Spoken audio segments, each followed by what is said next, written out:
పౌలు సంఘానికి రాస్తూ, కొరింథీ సంఘానికి రాస్తూ ఒక మంచి మాట అన్నాడు. మా యుద్ధోపకరణములు శరీర సంబంధమైనవి కాదు.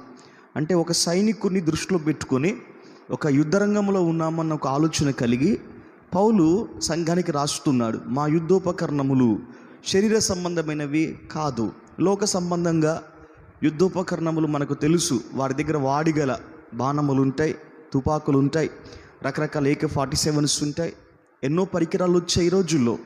కానీ క్రైస్తవుల ఆధ్యాత్మిక స్థితిని నేను దేవుని సన్నిధిలో జ్ఞాపకం చేస్తూ, మన ఆత్మ సంబంధంగా కూడా మనకు ఒక యుద్ధోపకరణములు ఉన్నాయి. ఆ విధంగా చెప్పాలంటే చాలా ఉన్నాయి. కానీ ముఖ్యమైన ఒక యుద్ధోపకరణం ఏంటంటే ప్రార్థన.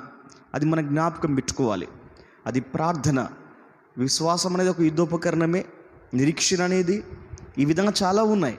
కానీ అన్నిటికంటే ప్రాముఖ్యమైనది ఏంటంటే ప్రార్థన. ప్రార్థన అనే యుద్ధ ఉపకరణం మనం ధరించుకున్నప్పుడు ప్రభువు మనకు సహాయం చేస్తానికి ముందుకు వస్తాడు.